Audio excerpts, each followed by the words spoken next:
Having immigrant parents, man, it's crazy. Anybody here got immigrant parents? That's about right for Ogden. Okay.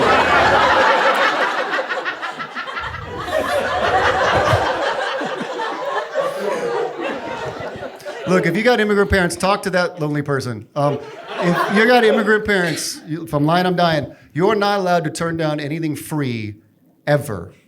Even if it's something you could never use. If I was walking with my Chinese mother and we walked by an alleyway and she just saw like a dusty, torn up basketball, she would just pick it up and be like, maybe I use someday. I'm like, really, Mom? In your Chinese 60s over women's basketball league? What are you gonna use that for? But it's rubbed off on me. Because if this room was nothing but women, there were no men, it was just women in this room, and someone came in the back and was like, I have an extra IUD, I'd be like, move, ladies, move. Get the fuck, move, bitches. This is my, thank you, I don't have a vagina, but I'll figure something out.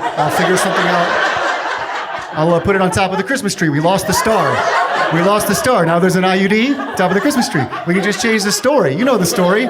Tell the kids about the 3 wise men who followed the IUD in the sky to a virgin birth. Yeah? They'll buy that. Just twinkle, turn it on, put a light on it. I saw this in full effect one day when my mom came to visit me. When I was in LA, she came from Washington down to visit me. She wanted to go to the gym, get her little Tai Chi in, do her little working out, right? On the way out of the gym, at the front desk, there was a basket of individual samples of wipes. And she didn't even look at what kind of wipes. She just walked by, bow, grabbed 50, shoved them in her purse, just kept going. When we get home, I take a shower, I come out, there's wrappers all over the ground, just torn up, used wrappers. And I look up at her, and she's just wiping her feet with them. She's just going.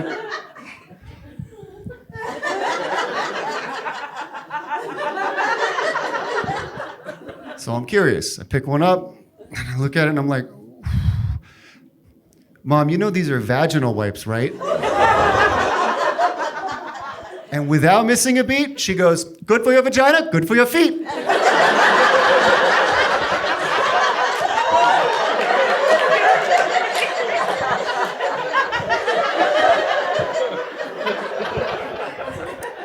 And you know what?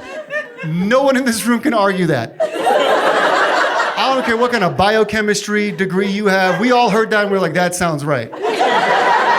If you guys saw me wiping down this brick wall with a vaginal wipe, you'd be like, that's gonna be a clean ass wall at the end of the show. We all just thought it was a Confucius proverb we've never heard before. Like one of his B-sides, you know what I mean? You know they had B-sides in Proverbs. You know some didn't make the cut. Just like with the Beatles, the B-sides probably better than the A-sides in a lot of ways. Think about it. There's probably a guy in China who walked by, and just, everybody was like talking about Confucius's Proverbs, and he was like, but there's gotta be some better ones. And he sees an ancient scroll, and he picks it up and unfurls it. And on the front side, it says, Confucius say, he who embarks on a journey of revenge must be prepared to dig 2 graves. You'd be like, oh, that's wise, but I can't really use that today. What's on the back here? Good for your vagina, good for your feet. I can use that. That I can use. Just got done showering at a 24-hour fitness. I can do that today. Ma, get the free vag wipes. Where are they? I need to use those.